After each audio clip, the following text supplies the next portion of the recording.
Good morning kids, good morning दोस्तों। आज हम पढ़ने जा रहे हैं कोऑर्डिनेट ज्योमेट्री का नेक्स्ट सेक्शन, जो कि है सेक्शन फॉर्मूला। यानी कि नेक्स्ट सेक्शन में हम पढ़ेंगे सेक्शन फॉर्मूला। अब तक हमने पढ़ा है कि अगर दो पॉइंट्स हमको कोऑर्डिनेट सिस्टम पे दे रखे हैं, कार्टेशियन सिस्टम पे दे रखे हैं, तो हम कैसे उन दो पॉइंट्स के बीच का डिस्टेंस निकालेंगे। हमने उसके बारे में बहुत सारे कॉन्सेप्ट भी समझे, डिफरेंट टाइप के क्वेश्चन सॉल्व भी किए, और उसके बाद हमको अब समझ में आ गया है कि दो पॉइंट के बीच का डिस्टेंस हमको कैसे निकालना है। अब हम नेक्स्ट जिस चीज पर आ रहे हैं वो है सेक्शन फॉर्मूला। लेकिन सेक्शन फॉर्मूला लर्न करने से पहले मैं आपको दो बेसिक कॉन्सेप्ट बताऊंगा। अगर मैंने ज्योमेट्री अब तक कंप्लीट कर दी होती तो ये दोनों के दोनों कॉन्सेप्ट आपको आ गए होते, लेकिन क्योंकि मैंने ज्योमेट्री कंप्लीट नहीं की है, इसलिए ये तो छोटे से कॉन्सेप्ट है जो कि आपको आने चाहिए, समझ में आने चाहिए। उसी के बेसिस पे हम इस पर्टिकुलर सेक्शन फॉर्मूला को ड्राइव करेंगे। तो वो कॉन्सेप्ट क्या है? वो है सिमिलर ट्राइंगल और when two parallel lines cut by a traversal then adjacent angles are equal। तो देखते हैं ये चीजें क्या है और समझते हैं इस चीज को। तो जो पहला कॉन्सेप्ट हम समझेंगे वो है similar triangles. Similar triangles basically क्या होते हैं? सिमिलर ट्राइंगल्स वो होते हैं जो कि सिमिलर दिखते हैं, नहीं, बेसिकली सिमिलर ट्राइंगल वो होते हैं जिसमें जो कि तीन कंडीशंस में से कोई भी एक पर्टिकुलर कंडीशन फिल कर दें। और ये तीन कंडीशन है ए या फिर ओनली ए, दूसरी कंडीशन है एस एस एस, और तीसरी कंडीशन है एस ए एस। अब ये एस एस एस क्या है? तो बेसिकली ये तीन कंडीशन है। अगर इन तीन कंडीशन में से कोई भी एक कंडीशन फुलफिल हो जाती है तो दो ट्राइंगल सिमिलर होते हैं। सिमिलर को हम रिप्रेजेंट करते हैं इस साइन से, इसको हम कहते हैं टिल। इस पर्टिकुलर साइन से हम इसको रिप्रेजेंट करते हैं, यानी कि हम कहते हैं अगर triangle A B C is similar to triangle P Q R, तो उसके लिए तीन कंडीशन, अगर उनमें से कोई भी कंडीशन फुलफिल हो जाती है तो हम कह देंगे कि दोनों ट्राइंगल सिमिलर है। सिमिलर बेसिकली क्या है? अगर मैं इसको आपको ऐसे विजुअलाइज कराऊं कि एक छोटा ट्राइंगल लीजिए और एक बड़ा ट्राइंगल लीजिए, अगर मैं इस छोटे ट्राइंगल को एक्सपेंड कर दूं उसी प्रोपोर्शन में, तो ये छोटा ट्राइंगल बड़े ट्राइंगल के ऊपर सुपर इंपोज हो जाएगा, बिल्कुल उसके ऊपर जाके बैठ जाएगा। सिमिलर वे में अगर मैं एक बड़ा ट्राइंगल लूं और उसको उसी प्रोपोर्शन में छोटा करता चला जाऊं, तो ये छोटा ट्राइंगल होने पर उस छोटे वाले ट्राइंगल पे बैठ जाएगा। तो बेसिकली दो ट्राइंगल सिमिलर तब होते हैं जब प्रोपोर्शनेटली वो दोनों के दोनों ऑलमोस्ट सेम हो। पहली कंडीशन है ए या ए ट्रिपल ए। तो ए क्या है? ए का मतलब यह है कि दो ट्राइंगल सिमिलर तब होंगे अगर इनके दो एंगल्स इक्वल हों। कोई भी दो एंगल उसके इक्वल हो तो वो दो ट्राइंगल सिमिलर हो जाएंगे। अब मैंने यहां पे लिखा है ट्रिपल ए या ए, तो बेसिकली एक पर्टिकुलर ट्राइंगल के दो एंगल्स अगर दूसरे ट्राइंगल के दो एंगल्स से सेम है तो थर्ड एंगल ऑटोमेटिकली सेम हो जाएगा। क्यों? क्योंकि अगर ये एक्स है, ये एक्स है, ये वाई है, ये वाई है, तो ये होगा 180 माइनस एक्स प्लस वाई, और ये भी होगा 180 माइनस एक्स प्लस वाई। तो दो एंगल इक्वल होना या तीन एंगल इक्वल होना एक ही मतलब है, उससे ज्यादा फर्क नहीं पड़ता है। लेकिन कंडीशन जो हम लिखते हैं वो हम लिखते हैं ए। तो यानी कि सिंपली अगेन, अगर एक पर्टिकुलर ट्राइंगल के दो एंगल्स दूसरे पर्टिकुलर एंगल के दो एंगल्स के इक्वल हैं तो इसका मतलब दोनों ट्राइंगल सिमिलर है। समझ में आया होगा आपको? दूसरी कंडीशन है S S S. S S S condition यह है कि अगर एक ट्राइंगल की तीनों साइड्स दूसरे ट्राइंगल की तीनों साइड के एग्जैक्टली इक्वल है, ध्यान रखिएगा एग्जैक्टली इक्वल है, तो वो दोनों ट्राइंगल सिमिलर है। यानी कि अगर ये पर्टिकुलर ट्राइंगल मैंने ड्रॉ किया यहां पर और मैंने एक और ट्राइंगल ड्रॉ किया, इसकी तीनों की तीनों साइड दूसरे ट्राइंगल के तीनों साइड से इक्वल है, तो वो दोनों ट्राइंगल सिमिलर कहे जाएंगे। तीसरी कंडीशन है एस ए एस, जिसके अंदर ही कहता है कि अगर दो साइड किसी दूसरे ट्राइंगल की दोनों साइड के प्रोपोर्शन में है, मतलब अगर आर क्यू सी बी इन दोनों का proportion is equal to P Q and A B, और इनके बीच का एक एंगल, जो इनके बीच का एंगल है वो दोनों इक्वल हैं, तो ये दोनों ट्राइंगल सिमिलर हो जाते हैं। तो मैं क्या कह रहा हूं? बेसिकली मैं कह रहा हूं if A B divided by P Q is equal to B C divided by Q R is equal to some R और सम टर्म, तो ये दोनों ट्राइंगल सिमिलर होंगे अगर angle B is also equal to angle Q. अगर ये दोनों condition fill हो जाती है तो इसका मतलब ये पर्टिकुलर ट्राइंगल दोनों के दोनों सिमिलर हो जाएंगे। अब देखिए ये एस ए एस है, ये हो गया एस, ये हो गया ए, और ये भी हो गया एस। आपको समझ में आ गया होगा कि एस ए एस के अंदर किस तरह से हम दो ट्राइंगल को सिमिलर प्रूव कर सकते हैं। अब आपको ये क्वेश्चन आ रहा होगा कि ये मैंने बताया क्यों है आपको, इसका एक रीजन है और मैं अभी 2 मिनट के अंदर आपको एक्सप्लेन करूंगा कि ये मैंने आपको क्यों बताया है। लेकिन आपको होपफुली ये समझ में आ गया होगा कि एक ट्राइंगल दूसरे ट्राइंगल के सिमिलर अगर होता है तो उसमें 3 कंडीशंस में से एक कंडीशन फुलफिल हो जाए तो हम ये कह सकते हैं कि triangle ABC is similar to triangle PQR. अब क्वेश्चन ये आता है कि अगर ट्राइंगल एबीसी पीक्यूआर के इक्वल या सिमिलर है भी तो उसका क्या मतलब है, मुझे क्या फर्क पड़ता है इससे, आइए समझते हैं।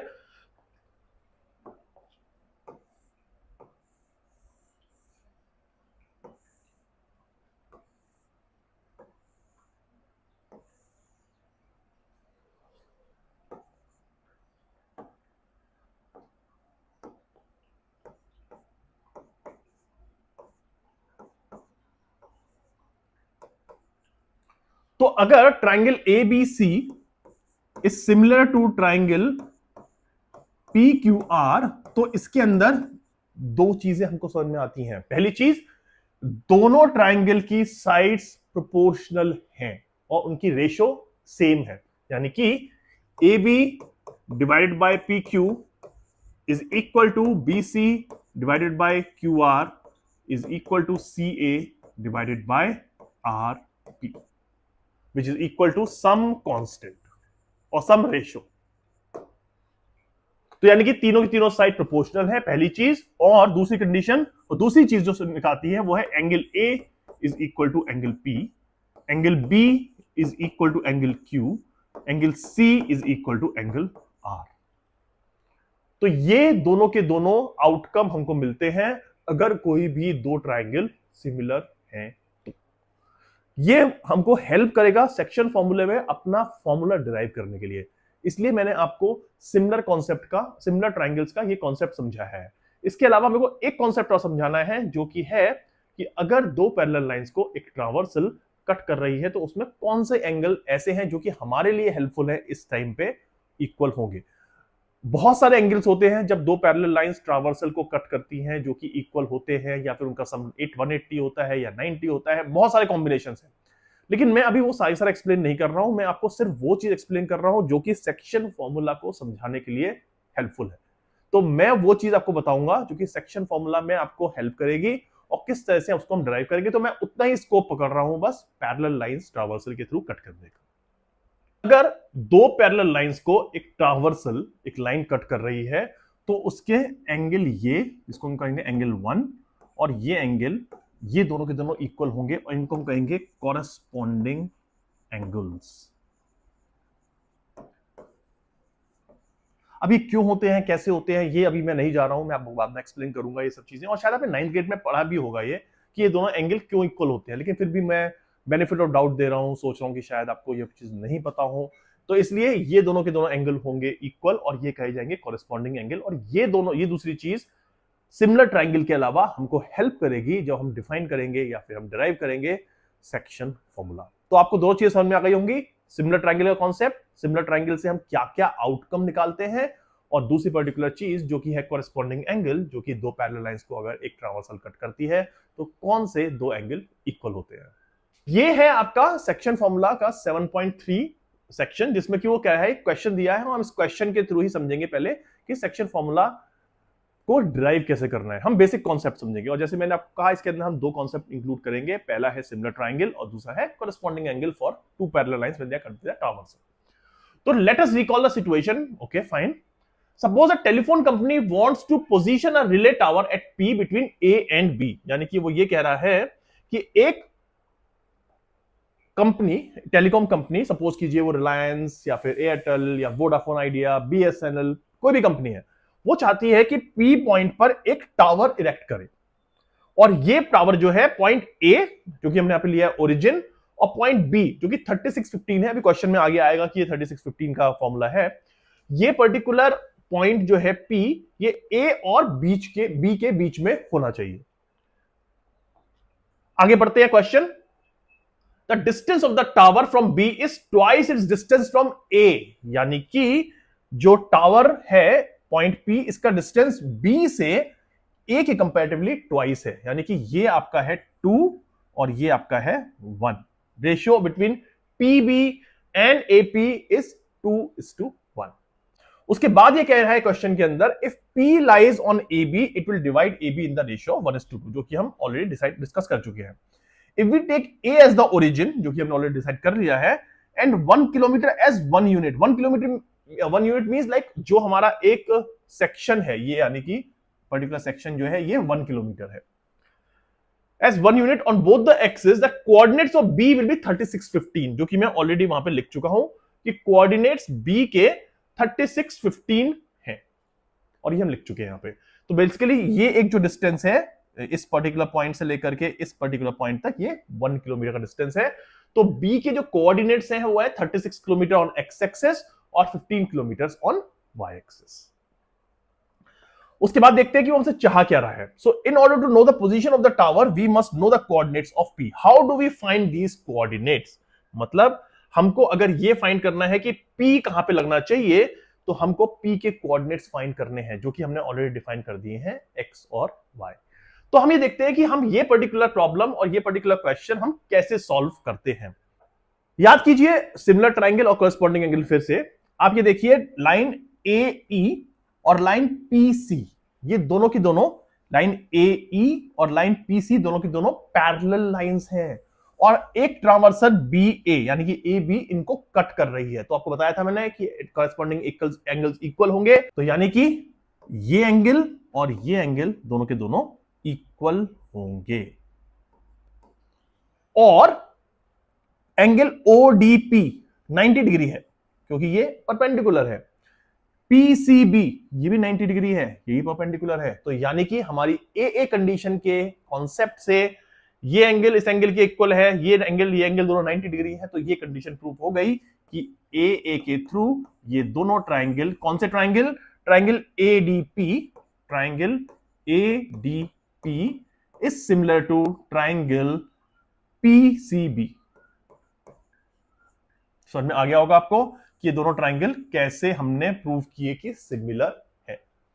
और मैंने आपको बताया था कि अगर दो ट्राइंगल सिमिलर होते हैं तो उनकी साइड्स की रेशो सेम यानी कि कांस्टेंट होती है। तो इसका मतलब OD divided by PC, OD divided by PC will be equal to DP divided by BC, DP divided by BC which is again equal to BP divided by AP, BP divided by AP। और हमको पता है कि BP और AP इनकी ratio कितनी है, 2:1, क्योंकि हमने कहा था कि P जो है वो ऐसा पॉइंट है जो कि AB पर लाई कर रहा है और उसका डिस्टेंस B से डबल है as compare to distance from A। तो अब हमको ये पता चल गया, हमको इसके अंदर वैल्यूज रखनी है। वैल्यूज कैसे रखेंगे, पहले हम देखते हैं कि OD और PC क्या है। तो आप देखिए कि OE और OD हमको पता है, OE है 36,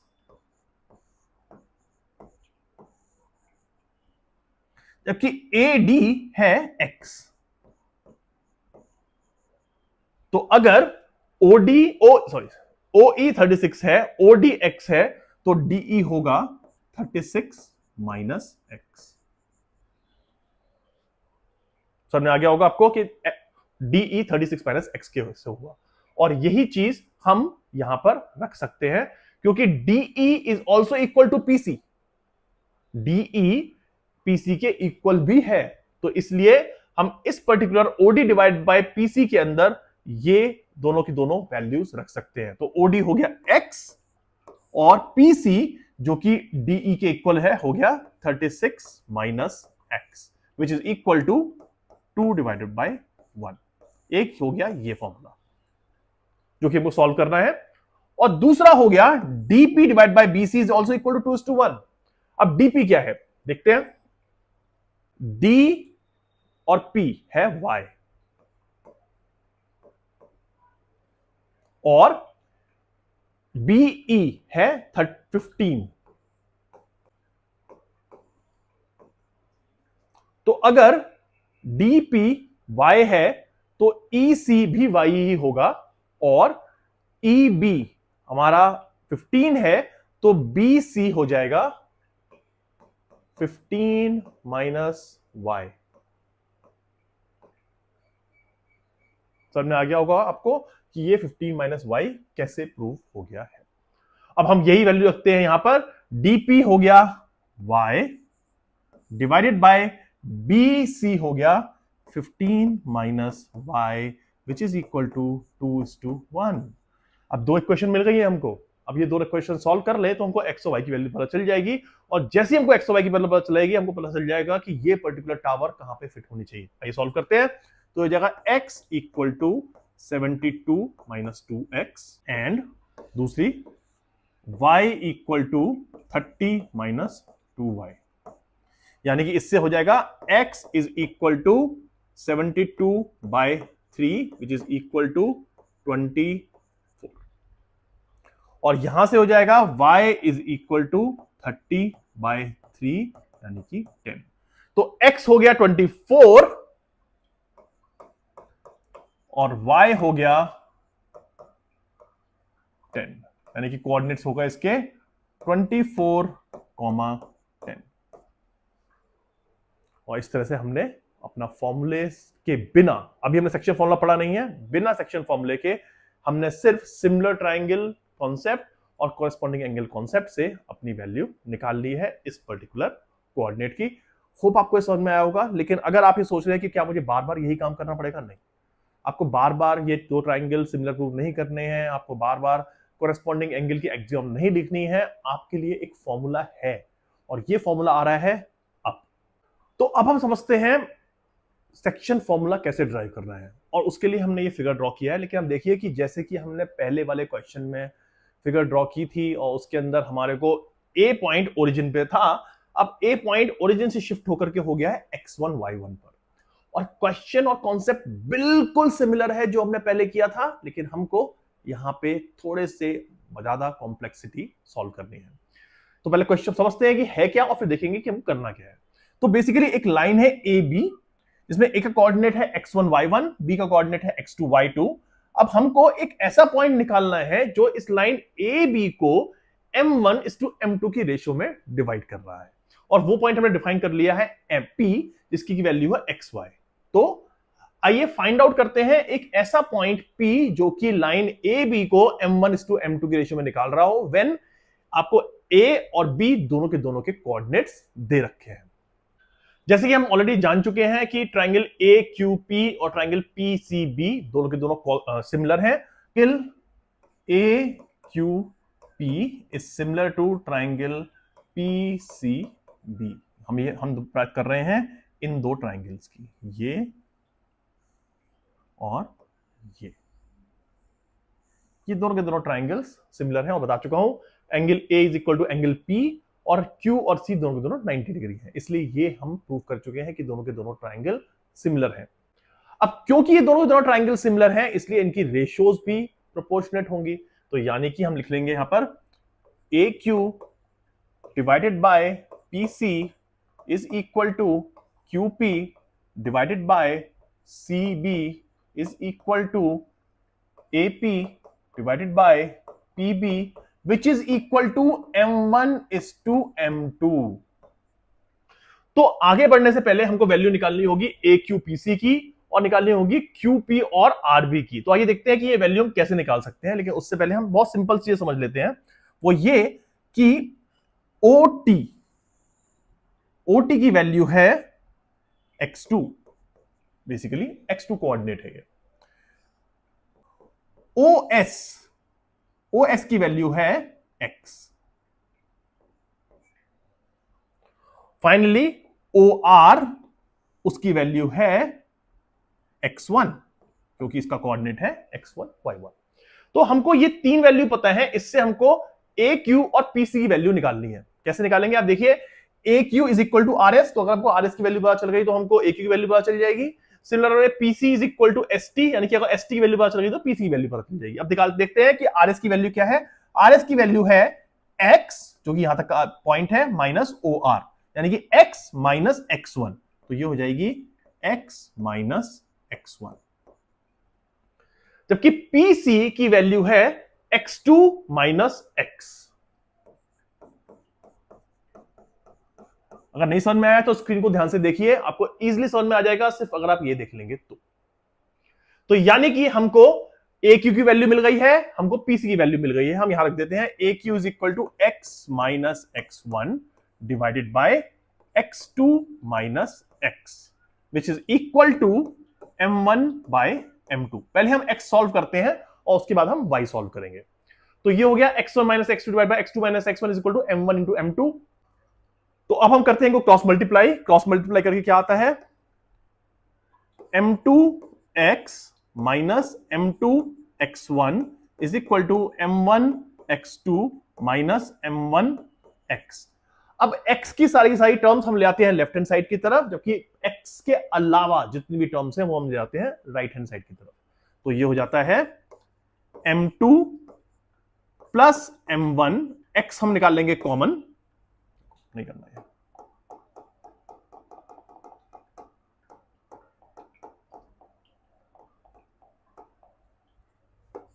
तो ये हो जाता है x की सारी टर्म्स हम एक तरफ ले आएंगे और x के अलावा जितनी भी टर्म्स हैं वो हम ले जाएंगे दूसरी तरफ। तो ये हो जाएगा m2x plus m1x is equal to m1x2 plus m2x1।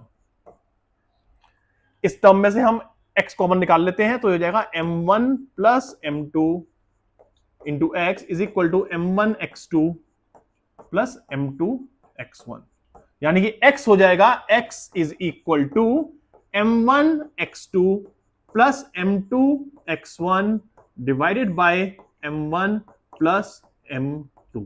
ये हो गया हमारा इस पर्टिकुलर x टर्मिनोलॉजी का फॉर्मूला, यानी कि ये x पॉइंट जो है वो है m1x2 plus m2x1 divide by m1 plus m2। अगर ये फॉर्मूला आपको कॉम्प्लेक्स लग रहा है, आपको लग रहा है मैं याद कैसे करूंगा, मैं तो एग्जाम में भूल जाऊंगा, डोंट वरी, आप मेरे एज के हो जाएंगे, इंजीनियरिंग करके एमबीए करके जॉब कर लेंगे, जॉब में एक्सेल भी कर लेंगे, तब भी आपको ये याद रहेगा कि एक्स की वैल्यू क्या थी और वाई की वैल्यू क्या थी।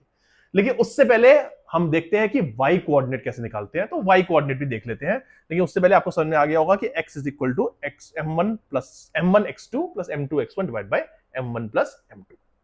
तो नेक्स्ट हमको निकालना है वाई एक्सेस जो QP और CB। अगर QP हमको चाहिए तो हमको चाहिए MC, क्योंकि QP और MC दोनों के दोनों इक्वल है। सिमिलर वे में हमको चाहिए अब BC, और ये BC की वैल्यू ये है। लेकिन अगर हमको ये निकालने हैं तीनों के तीनों पॉइंट, तो हमको उससे पहले ये देखना होगा कि TB, TC और TM कितने हैं, और ये निकालना कोई बहुत मुश्किल बात नहीं है, क्योंकि TB है Y2,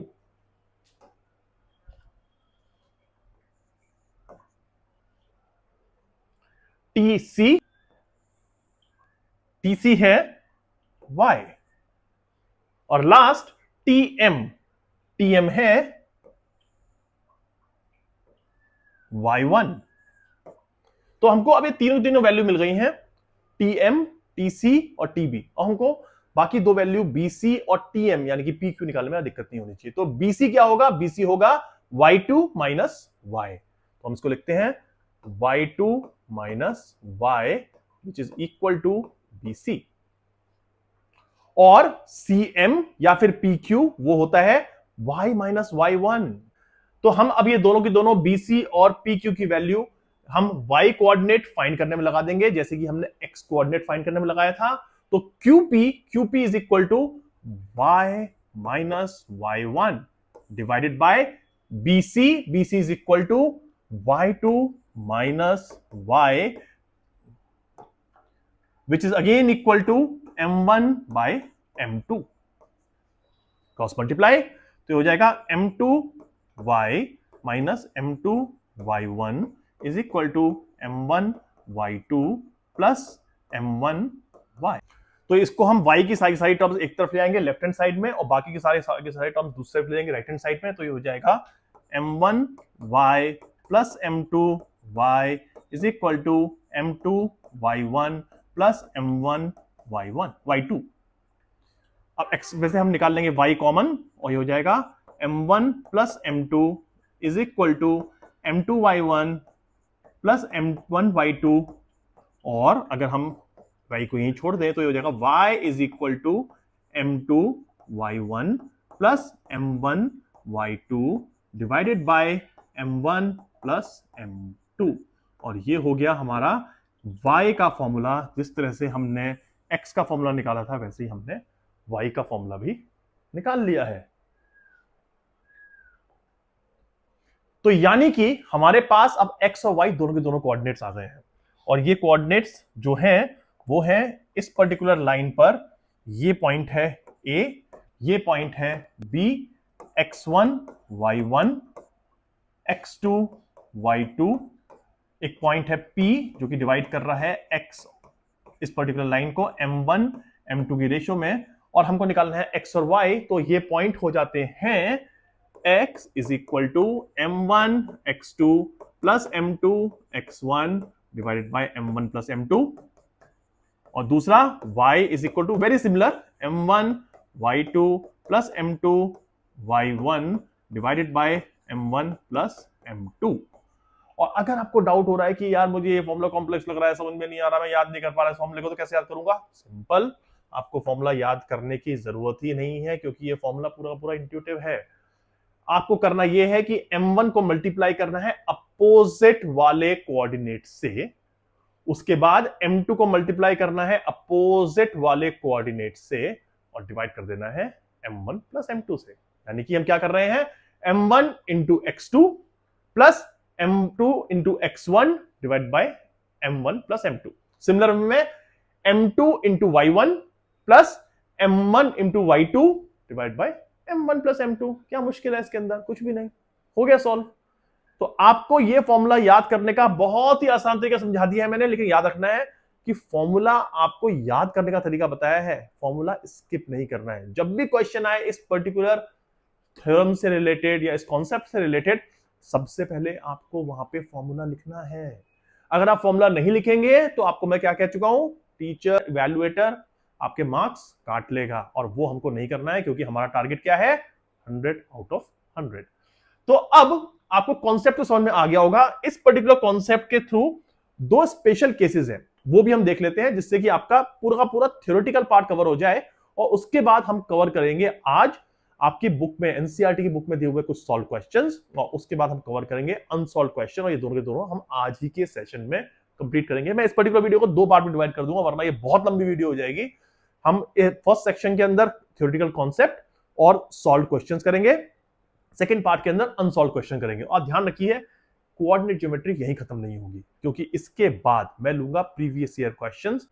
मैं बार बार ये बुक दिखा करके अपनी मार्केटिंग और पब्लिसिटी कर रहा हूं, लेकिन एक्चुअली में ये आपके बेनिफिट और हेल्प के लिए मैंने खरीदी है। ये है लास्ट 10 इयर्स के सीबीएसई के questions for math, science and different subjects also. मुझे सिर्फ मैथ साइंस पढ़ाना है, इसलिए मुझे उससे ही मतलब है, लेकिन इस पर्टिकुलर बुक से मैं आपके लिए सारे के सारे लास्ट 10 इयर्स के क्वेश्चंस पिक करूंगा कोऑर्डिनेट ज्योमेट्री के, और अपने सॉल्व क्वेश्चंस, एक्सरसाइजेस यानी कि अनसॉल्व क्वेश्चन सॉल्व करने के बाद हम करेंगे पीवाईक्यूज, जिससे कि आपको पूरा का पूरा कॉन्फिडेंस आ जाए कि मेरे को कॉन्सेप्ट समझ में आ गए हैं, मैं लास्ट 10 ईयर से क्वेश्चन कर लिए हैं, तो अब अगर कोऑर्डिनेट ज्योमेट्री के अंदर कोई भी क्वेश्चन आता है तो मैं उसको बहुत इजीली सॉल्व कर लूंगा। तो यही मेरा टारगेट है कि कोऑर्डिनेट ज्योमेट्री मिस नहीं होना चाहिए। बहुत ही आसान है, बहुत ही ईजी है, और अगर आपको अभी समझ में आ जाता है कोऑर्डिनेट ज्योमेट्री, तो आपको 11th 12th में बहुत आसानी हो जाएगी। तो इसलिए मैं फोकस कर रहा हूं कोऑर्डिनेट ज्योमेट्री पे, इसलिए मैंने कोऑर्डिनेट ज्योमेट्री पहले टॉपिक पकड़ा है रादर देन अलजेब्रा। तो पहला स्पेशल केस ये है कि जहां पे पॉइंट ए और बी दिए हुए हैं, ए is x1 y1, b is x2 y2, और एक पॉइंट p जो कि xy है, इसको k:1 की रेशियो में डिवाइड कर रहा है। ये स्पेशल केस इसलिए भी हेल्पफुल है क्योंकि इस पर्टिकुलर थ्योरम से या इस पर्टिकुलर स्पेशल केस से आपके बहुत सारे क्वेश्चन क्विकली और इजीली सॉल्व हो जाएंगे। तो आइए देखते हैं क्या करना है इसके अंदर। k:1 है, हम अपना फॉर्मूला लगाएंगे, x is equal to m1 x2 plus m2 x1 divided by m1 plus m2, और y लिखेंगे m1 y2 plus m2 y1 divided by m1 plus m2। और इस फॉर्मूले के बेसिस पे क्या करेंगे, k को मल्टीप्लाई करेंगे अपने अपोजिट वाले कोऑर्डिनेट से, और 1 को मल्टीप्लाई करेंगे अपोजिट वाले कोऑर्डिनेट से, यानी कि x हो जाएगा k x2 plus x1 divided by k plus 1, और y हो जाएगा k y2 plus y1 divided by k plus 1। तो ये m1 m2 से छुटकारा मिला आपको इस पर्टिकुलर स्पेशल केस के अंदर, और आपको सिंपल एक k की फॉर्म में आपको एक फॉर्मूला मिल गया। ये फॉर्मूला याद करने की जरूरत नहीं है, ये मैं आपको इसलिए बताया क्योंकि इससे ये कॉन्सेप्चुअल है, इसको रट्टा मारने की याद करने की जरूरत नहीं है। रट्टा आपको सिर्फ उसी फॉर्मूले का मारना है, बल्कि मैंने आपको एक तरीका बता दिया, इससे रट्टा मारने की जरूरत भी नहीं पड़ेगी, जिससे कि आपको पता चल गया है कि अगर कोई रेशियो दे रखी है तो उसको अपोजिट, उसके फार्दर वाले कोऑर्डिनेट से मल्टीप्लाई करना है। और दूसरा केस है जिसके अंदर आपको एक लाइन दे रखी है ए बी, और इसके कोऑर्डिनेट्स हैं x1 y1 और x2 y2, और आपको यह पता लगाना है कि अगर कोई ऐसा पॉइंट P जो कि इसको बाइसेक्ट कर रहा है, बाइसेक्ट मतलब दो इक्वल पार्ट में डिवाइड कर रहा है, इसके कोऑर्डिनेट x y हैं, तो इनके कोऑर्डिनेट्स क्या होंगे। अगर कोई पॉइंट किसी लाइन को बाइसेक्ट कर रहा है, इसका मतलब क्या है, इसका सिंपल मतलब यह है कि इसकी रेशियो 1:1 है। तो हम इसी फॉर्मूले से फिर दोबारा सॉल्व करते हैं अपने बेसिक फॉर्मूले से, इसको इससे मल्टीप्लाई, इसको इससे मल्टीप्लाई। ध्यान रखना ऐसे डायग्राम मत बना के आना एग्जाम में, ये मैं आपको सब समझाने के लिए बता रहा हूं। तो हो जाएगा 1 into x2 plus 1 into x1 divide by 1 plus 1 2, यानी कि x हो गया x1 प्लस x2 बाई 2, और y हो गया again 1 into y2 plus 1 into y1 divided by 1 plus 1 which is 2। यानी कि इसका सिंपल फॉर्मूला हो गया, अगर कोई भी पॉइंट एक लाइन को बाइसेक्ट कर रहा है, दो इक्वल पार्ट में डिवाइड कर रहा है जिनके coordinates x1 y1 x2 y2 हैं, तो उस पर्टिकुलर सेंटर पॉइंट के बाइसेक्ट करने वाली पॉइंट के कोऑर्डिनेट्स होंगे x1 plus x2 by 2 y1 plus y1 by 2। Simple, easy, समझ में आ गया होगा। इसी के साथ इस पर्टिकुलर चैप्टर का पूरा थ्योरेटिकल कॉन्सेप्ट हमारा होता है खत्म। अब हम करते हैं सॉल्व क्वेश्चंस पहले, और उसके बाद हम करेंगे अनसॉल्व क्वेश्चंस। सॉल्व क्वेश्चन कुछ 5-6 हैं, और अनसॉल्व क्वेश्चन कुछ 10 के आसपास हैं, 10-12 के आसपास है। हम देखते हैं, फटाफट सॉल्व करेंगे। लेकिन ध्यान रखना, आपको अनसॉल्व क्वेश्चन चाहे मैं कराऊं, चाहे मैं आपको सॉल्व क्वेश्चन कराऊं, आपको साथ में नोटबुक लेकर के बैठना है। ये कोई मूवी नहीं है जो कि आप देख रहे हैं, रील नहीं है जो कि आप देख रहे हैं और इसको एंजॉय कर रहे हैं। आपको साथ में नोटबुक लेकर बैठना है, तभी इस पर्टिकुलर वीडियो को आपको मैक्सिमम बेनिफिट मिलेगा। नोटबुक लिखिए, नोटबुक लेके बैठिए, एनसीईआरटी की बुक ओपन कीजिए, क्वेश्चन मैं यहां पे पढ़ूंगा, आप वही क्वेश्चन दोबारा से बुक में पढ़िए और उसको अपने नोटबुक पे सॉल्व करने का ट्राई कीजिए। आपका एम होना चाहिए कि आप मुझसे पहले सॉल्व कर दें। मैं मैथ्स में फास्ट अब नहीं हूं, अपने स्कूल टाइम में बहुत फास्ट हुआ करता था, लेकिन ऑब्वियसली स्कूल छोड़े हुए मुझे ऑलमोस्ट लाइक 25-26 साल हो गए हैं। मैंने 2000 में पास आउट किया था, अब 2025 चल रहा है, 25 साल हो चुके हैं। तो मैं अपने स्कूल में बहुत फास्ट हुआ करता था, लेकिन आज की डेट में मैं आपसे फास्ट नहीं हूं, ना मैं आपसे फास्ट होना चाहता हूं। मैं चाहता हूं आप मुझसे फास्ट हो। मैं आपको कॉन्सेप्ट अच्छे समझा सकता हूं, मैं आपको कॉन्सेप्ट इजी वे में समझा सकता हूं, लॉजिकल वे में समझा सकता हूं, लेकिन क्वेश्चन आपको सॉल्व करने हैं, एग्जाम में आपको अपीयर होना है। मैं 10th और 12th और सब कुछ पढ़ चुका हूं, आपको अब 10th का एग्जाम देना है, तो फास्ट आपको होना बहुत जरूरी है। तो वो तभी होगा जब आप साथ में एनसीईआरटी की बुक लेके बैठेंगे, क्वेश्चन पढ़ेंगे मेरे साथ साथ और मुझसे पहले सॉल्व करेंगे। तो प्रॉमिस कीजिए आप ये काम करेंगे और मुझसे पहले क्वेश्चन सॉल्व करके 100 आउट ऑफ 100 मैथ्स के अंदर लेके आएंगे। तो पहला सॉल्व क्वेश्चन आपकी एनसीईआरटी बुक का है, ऑब्वियसली सॉल्व है, इसलिए मैं फिर भी कराऊंगा क्योंकि मुझे कॉन्सेप्ट से आपको इसको रिलेट करना है, इसलिए मैं आपको सॉल्व करा रहा हूं सारे सारे सॉल्व क्वेश्चंस भी। हम अनसॉल्व क्वेश्चन पढ़ेंगे तो आपको समझ में आएगा कि किस तरह से सॉल्व क्वेश्चन करने पर आपको अनसॉल्व क्वेश्चन करना बहुत ईजी हो जाता है। और आप ध्यान रखना, मैं आपको इसमें सॉल्व क्वेश्चन करने का मेरा पर्पस ये है कि मैं आपको ये समझाऊं कि जो हमने पढ़ा है अभी तक और जो हम अब एप्लीकेशन कर रहे हैं उन पर्टिकुलर कॉन्सेप्ट्स की, वो किस तरह से लिंक होती है। तो क्वेश्चन है, find the coordinate of the point which divides the line segment joining point 4, -3 and 8, 5 in the ratio of 3:1 internally. Simple है, हमने फॉर्मूला याद कर लिया है, समझ में आ गया है। लेकिन आपको मैं बता चुका हूं, चाहे वो मैथ्स हो चाहे वो साइंस हो, जब भी क्वेश्चन आता है, क्वेश्चन वर्ड्स में है। वर्ड्स में क्वेश्चन आपको समझ में आए और आप ये इंश्योर करें कि आपको पूरी क्लैरिटी हो जाए, उससे पहले आपको बनाना होगा उसका एक वर्किंग डायग्राम। वर्किंग डायग्राम मतलब मैं कह रहा हूं कि ये क्वेश्चन कह रहा है कि मेरे पास एक लाइन सेगमेंट है और इस लाइन सेगमेंट में जो पॉइंट्स हैं वो है 4, -3 एंड 8, 5, और आप चाहते हैं कि एक पॉइंट मिल जाए जो इसको 3:1 की रेशियो में डिवाइड कर दे। अब आप देखिए, कि क्वेश्चन जो वर्ड्स में लिखा हुआ है वर्सेस मैंने जो डायग्राम बनाया है कौन सा ज्यादा इजी है समझने के लिए। बार बार आप क्वेश्चन पढ़ेंगे वर्सेस आप सिर्फ डायग्राम देखेंगे, आपको डायग्राम से एकदम करेक्ट हो जाएगा, पूरा का पूरा कनेक्ट कर लेंगे इससे आप। दूसरी चीज ये है कि कई बार ऐसा होता है कि आपको कॉन्सेप्ट आता भी है लेकिन आप क्वेश्चन पेपर से या फिर नोटबुक से उतारने में जब आप नंबर्स लिखते हैं तो उसमें गलती कर देते हैं, तो पूरा का पूरा कॉन्सेप्ट आते हुए भी आपके आते हैं 0 मार्क्स, जो कि मैं बिल्कुल नहीं चाहता। कॉन्सेप्ट नहीं समझ में आया है और तब आप क्वेश्चन नहीं कर पा रहे हैं, मैं समझ सकता हूं उस चीज को, अंडरस्टैंड। पर आपको क्वेश्चन समझ में आ गया है, कॉन्सेप्ट भी पता है, आपको आंसर भी पता है कि कैसे सॉल्व करना है उसका, लेकिन फिर भी आप गलत करके आ जाते हैं, वो सबसे बड़ी प्रॉब्लम है, सबसे बड़ा सिन है वो। तो इसलिए एक वर्किंग डायग्राम हमेशा बनाइए, और वर्किंग डायग्राम अगर बनाएंगे तो आपको क्वेश्चन पूरा का पूरा अपने वर्ड, अपने थॉट प्रोसेस के अकॉर्डिंगली आप बना सकते हैं, और इसको ईजी हो जाएगा विजुअलाइज करना। सिर्फ विजुअलाइजेशन पर्सपेक्टिव से मैं कह रहा हूं, और इसलिए कि आप जो क्वेश्चन है उसको एग्जैक्टली आप सॉल्व करें, ना कि कोई फिक्टिशियस या फिर गलत क्वेश्चन सॉल्व करने लग जाए डिफरेंट वैल्यूज के साथ। तो हम सॉल्व करते हैं। 4 - 3 और 8 5 और 3:1 की रेशियो में डिवाइड कर रहा है वो पर्टिकुलर पॉइंट। तो हमको पहले फॉर्मूला लिखना है, और मैं आपको बाबा कह चुका हूं कि फॉर्मूला लिखना पहले बहुत जरूरी है।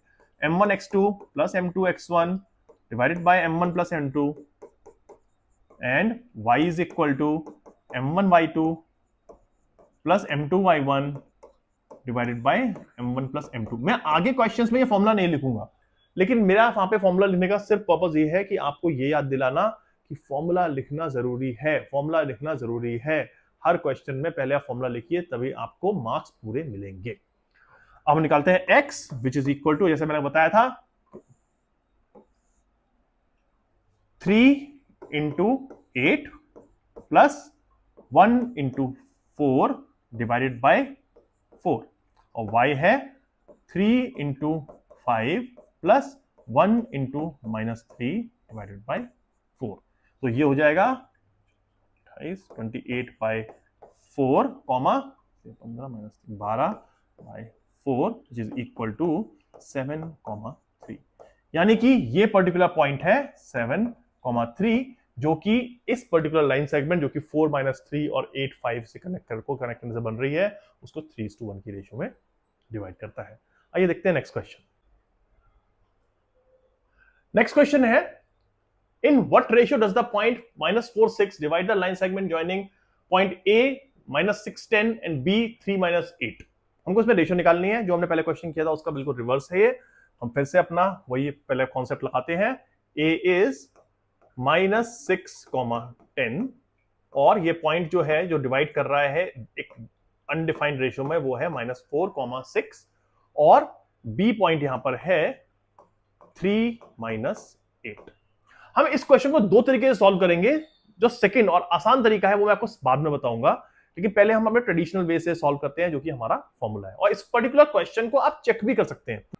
तो फॉर्मूला हमको पता ही है, हम अपने ट्रेडिशनल फॉर्मूले से सॉल्व करते हैं, जिसमें कि हम लिखेंगे x जो कि है -4 is equal to m1 3m1 -6m2 divided by m1 + m2। पहले हम x निकालते हैं और देखते हैं कि इस पर्टिकुलर रेशियो m1 और m2 में क्या आती है। फिर जो रेशियो आएगी उसको हम y पॉइंट में रख के देखेंगे और प्रूव करेंगे कि हमारी रेशियो सही है या नहीं। तो हम देख लेते हैं, -4m1 -4m2 is equal to 3m1 -6m2। यानी कि अगर हम m1 को लेफ्ट में ले आए और m2 को राइट में, तो ये हो जाएगा -7m1 is equal to -2m2, which is again equal to m1 is to m2 is equal to 2:7। यानी कि m1 और m2 की रेशियो है 2:7। पर ये क्या ये सही है? सही होगी, लेकिन क्या हम इसको प्रूव कर सकते हैं, चेक कर सकते हैं? बिल्कुल। हम निकालते हैं यहां पे अब y कोऑर्डिनेट। तो y हमारा है 6, which is 6 is equal to -8m1 plus 10m2 divided by m1 plus m2। अब अगर हम न्यूमरेटर और डिनोमिनेटर दोनों को m1 m2 से डिवाइड कर दें, तो ये हो जाएगा -8m1 by m2 plus 10m1। शायद इस तरफ आ नहीं रहा होगा, लेकिन ठीक है, आपको समझ में आ रहा है। 10m1 by m2 plus 10m1 minus 8m1 by m2 plus 10m1 minus 6m2 यानी कि m1 और m2 की रेशियो है 2:7। पर ये क्या ये सही है? सही होगी, लेकिन क्या हम इसको प्रूव कर सकते हैं, चेक कर सकते हैं? बिल्कुल। हम निकालते हैं यहां पे अब y कोऑर्डिनेट। तो y हमारा है 6, which is equal to -8m1 by m2 plus 10m1 minus 8m2 divided by m1 plus m2। अब अगर हम न्यूमरेटर और डिनोमिनेटर दोनों को m1 m2 से डिवाइड कर दें, तो ये हो जाएगा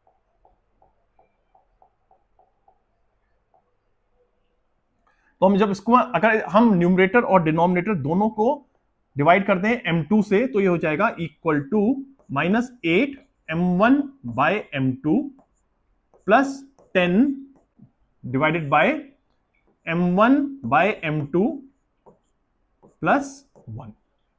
और हमको पता है कि m1/m2 इक्वल टू 2/7, तो हम इसको ऐसे लिख सकते हैं -8 into 2/7 plus 10 divided by 2/7 plus 1। Solve करते हैं इसको। -16 plus 70 divided by 2 plus 7 which is equal to 54/9 that is equal to 6। और अगर हम देखें यहां पे पीछे वाली शीट पर, तो इसका y कोऑर्डिनेट भी 6 था। यानी कि हमने प्रूव कर दिया है कि अगर वैल्यू 2/7 है तो हमारा y कोऑर्डिनेट 6 आता है, और इस तरीके से हमने इसको प्रूव भी कर लिया है। आपको ध्यान रखिए कि प्रूफिंग कॉन्सेप्ट भी आपको लिखना पड़ेगा एग्जाम में, क्योंकि ये पूरा का पूरा क्वेश्चन का पार्ट है कि पहले आप निकालें m1 m2 की रेशियो, उसके बाद उसको प्रूव करें। कई बार वो आपसे यही स्पेसिफिकली पूछ भी सकता है प्रूफ इट, तो आपको तो लिखना ही लिखना है। लेकिन अगर प्रूफ नहीं पूछता है तो भी बी ऑन सेफर साइड इसको आप लिख दीजिए, आपको फुल मार्क्स मिलने से कोई नहीं रोक सकता। तो हमने जो पहले पार्ट में देखा था वो हमने इस पर्टिकुलर लाइन सेगमेंट को m1 और m2 की रेशियो में एज्यूम किया था डिवाइड हो रहा है। अब हम तरीका अपनाते हैं कि ये लाइन सेगमेंट k:1 की रेशियो में डिवाइड हो रहा है। p पॉइंट -4,6 इसको k:1 की रेशियो में डिवाइड कर रहा है। देखते हैं कि क्या वो उससे इजीली सॉल्व हो जाता है। तो अपना वही तरीका अपनाते हैं। फॉर्मूला जो है हमारा m1x2 plus m2x1 divide by m1 plus m2। यहाँ पे m1 इज k और m2 इज 1, तो फॉर्मूला हो जाएगा हमारा -4 is equal to 3k minus 6 divided by k plus 1. That means -4k minus 4 is equal to 3k minus 6. That means हम k को एक तरफ ले जाते हैं तो हो जाएगा 7k is equal to 2, k is equal to 2/7। तो अगर आप देखेंगे पीछे भी हमको इसी तरह से आया था क्वेश्चन जो कि हमने सॉल्व किया था, वो भी था 2/7 m1 टू m2 की रेशियो, और यहां पे भी हमने k की वैल्यू निकाल ली है 2/7।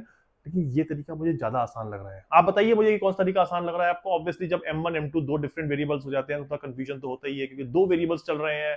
वेरिएबल्स में अलजेब्रिक एक्सप्रेशन में कॉम्प्लिकेशन होती ही है मल्टीप्लिकेशन और डिवीजन के अंदर, तो इसलिए मेरे को k वाला तरीका ज्यादा आसान लग रहा है। तो मैं आपको सजेस्ट करूंगा एग्जाम में अगर ये क्वेश्चन आए तो उसको k से सॉल्व कीजिए, क्योंकि ये क्वेश्चन k से बहुत क्विकली सॉल्व हो गया।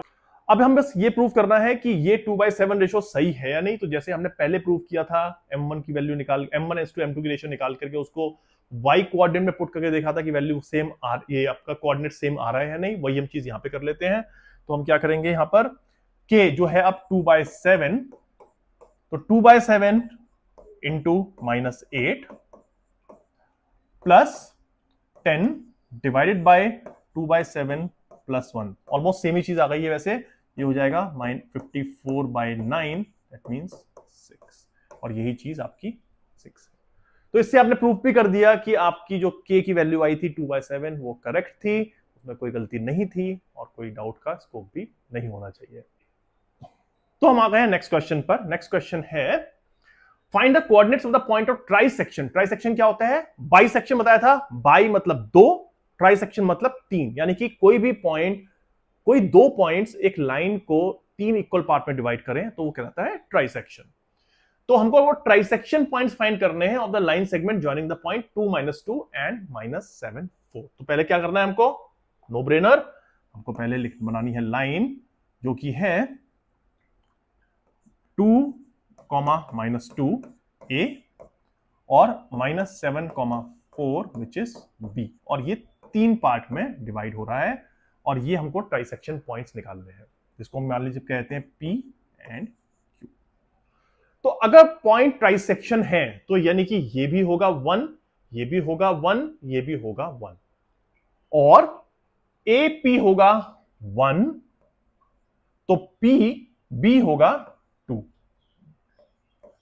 1 2। तो यानी कि AP is to PB is equal to 1:2। Ratio पता चल गई हमको। क्या करना है? कुछ सिंपल। अगर हमको P की पी किस पॉइंट, पी जो पॉइंट है वो ए और बी को किस रेशियो में डिवाइड करना है, तो हमको पी के कोऑर्डिनेट्स मिल जाएंगे। तो हम देखते हैं पी के कोऑर्डिनेट्स मान लीजिए हैं x is equal to 2 into 2 plus 1 into -7 divided by 3 comma 2 into -2 ये है y coordinate plus 1 into 4 divided by 3। तो ये हो जाएगा 4 minus 3/3 comma 0 equal to -1 comma 0। तो यानी कि p कोऑर्डिनेट हो गया -1 कॉमा 0। अब आप देखिए कि आपको p पॉइंट कोऑर्डिनेट मिल गया है, b कोऑर्डिनेट आपके पास है, आपको q की वैल्यू निकालनी है। q की वैल्यू दो तरीके से निकाल सकते हैं। पहली चीज कि आप a और q की लेंथ, a और q और b किस प्रोपोर्शन में डिवाइड हो रहे हैं वो आप देख लें, जो कि ऑब्वियसली 2:1 है, जो कि हमने अभी किया, इस वही तरीका है। दूसरा जो कि क्विक और इजियर वे है वो ये है कि pb का सेंटर पॉइंट अब हो गया है q, क्योंकि ये रेशियो 1:1 है। ध्यान रखिए मैंने अभी लिखा था 1:1। तो आपको जैसे ही p पॉइंट मिला, आपको पता चला कि pb का सेंटर पॉइंट है q, जो कि उसको बाइसेक्ट कर रहा है 2 इक्वल पार्ट्स में। तो मैं अपना बहुत ही क्विक और सिंपल फॉर्म लगा दूंगा कि q पॉइंट के लिए जो है वो है -1 -7/2 and 0 + 4/2 which is equal to -4,2। तो q पॉइंट हो गया -4,2। होपफुली आपको समझ में आ गया होगा ट्राइसेक्शन का कॉन्सेप्ट और किस तरह से इस पर्टिकुलर क्वेश्चन को क्विकर वे में करना है हमको। तो ये आपको अगर नहीं समझ में आया है तो प्लीज थोड़ा सा वीडियो को बैक रिवर्स कीजिए, रिवाइंड कीजिए और देखिए कि किस तरह से ये क्वेश्चन मैंने सॉल्व किया है। देखते हैं next question. Second last question है एक्सरसाइज का, जो कि सॉल्व है, और ये क्वेश्चन है find the ratio in which y axis, जैसे ही वो गए x या y एक्सिस, आपके दिमाग में एकदम आना चाहिए y एक्सिस मतलब x is equal to 0, x axis मतलब y इज इक्वल टू 0, ये दिमाग में इमीडिएटली आना चाहिए आपके।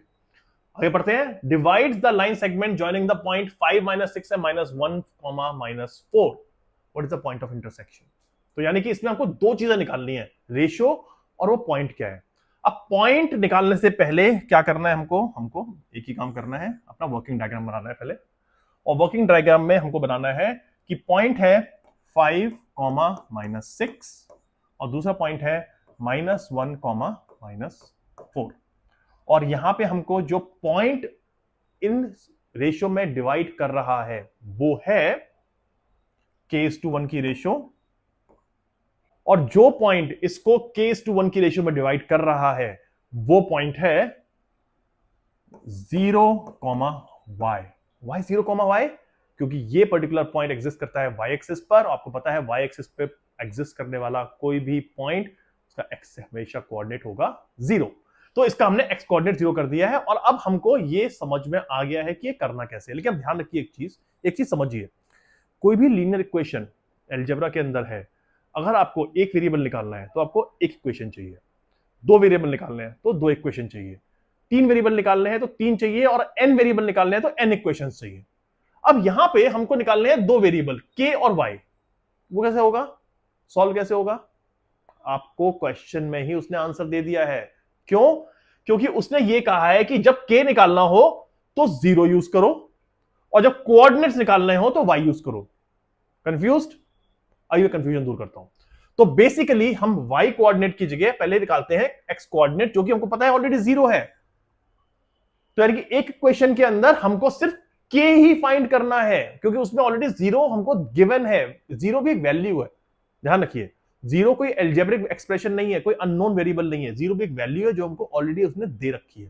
तो 0 is equal to k into -4, that is -k plus 5 divided by k plus 1, that means -k is equal to -5 and k is equal to 5। तो यानी कि ये रेशियो हो गई 5:1। अब ये रेशियो 5:1 पता चल गई हमको। अब हमारे लिए लास्ट वेरिएबल बचा है y। तो यानी कि अब हमको फिर से बस एक ही वेरिएबल निकालना है, तो एक इक्वेशन लगा देते हैं y की। तो y is equal to -20 -6/6, which is -26/6, which is equal to -13/3। यानी कि रेशियो आपकी हो गई 5:1 और पॉइंट जो 0y है वो है 0, -13/3। तो देखिए आपको वैल्यूज दे रखी थी, दो आपको वेरिएबल निकालने थे k और y, लेकिन उसने आपको दो इक्वेशन भी दे रखी थी। कौन सी दो इक्वेशन? एक इक्वेशन x की और एक इक्वेशन y की। तो इस तरह से आपने दोनों वेरिएबल अपने निकाल लिए। आइए मूव करते हैं last question of solve exercise का।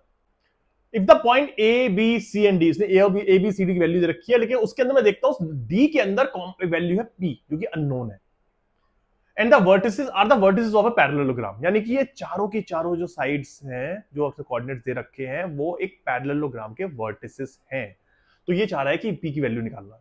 अब पैरेललोग्राम की एक प्रॉपर्टी होती है जो कि आपने 8th और 9th ग्रेड में पढ़ा होगा, और वो सिंपल प्रॉपर्टी ये है कि कोई भी अगर पैरेललोग्राम है, और ध्यान रखिए पैरेललोग्राम जो है सिर्फ पैरेललोग्राम की बात ही नहीं कर रहे हैं, चाहे वो रेक्टेंगल हो, चाहे वो स्क्वायर हो, चाहे वो रोम्बस हो, इनमें से कोई भी अगर हो तो वो भी एक पैरेललोग्राम ही है। उनकी अलग प्रॉपर्टीज भी हैं, पर बेसिकली है तो एक पैरेललोग्राम ही ना। तो अगर मान लीजिए वो आपको कहता है कि कोई भी एक फिगर दे रखी है जिसके की 4 पॉइंट दे रखे हैं और वो पैरेललोग्राम है, या फिर इनमें से कोई भी एक है। एग्जाम में हो सकता है कि वो पैरेललोग्राम देकर के ना देकर के रेक्टेंगल, स्क्वायर या रोम्बस दे दे, तो भी आपको इसी तरह से सॉल्व करना है उसको। तो आपको दे रखे हैं पॉइंट्स, पॉइंट है 6,1, 8,2, 9,4 एंड P,3। अब पैरेललोग्राम की एक प्रॉपर्टी ये है कि पैरेललोग्राम की जो डायगोनल्स होती हैं वो एक दूसरे को करती हैं बाइसेक्ट। बाइसेक्ट मतलब इक्वल पार्ट में डिवाइड करना। तो बेसिकली अगर हम ए सी के डायगोनल से हम सेंटर पॉइंट निकाल लें इसका, और वो सेंटर पॉइंट निकालने के बाद हम बी डी डायगोनल का सेंटर पॉइंट निकालें और उसको इक्वेट कर दे, तो आपको पी की वैल्यू मिल जाएगी आराम से। कैसे देखते हैं। तो ए और सी का सेंटर पॉइंट क्या है? 6 + 9/2 एंड 4 + 1/2, यानी कि हो गया 15/2 और 5/2। तो यानी कि ये सेंटर पॉइंट हो गया इसका, जहां पे कि दोनों की दोनों डायगोनल बाइसेक्ट कर रही हैं, 15/2 एंड P/2। x की वैल्यू 15/2 और y की वैल्यू 5/2। लेकिन हमको निकालना है P, और P है x कोऑर्डिनेट के अंदर, तो हम 5/2 को ना लेकर के सिर्फ 15/2 को लेते हैं, और हम देखते हैं P + 8/2 will be equal to x coordinate 15/2। That means P is equal to 7।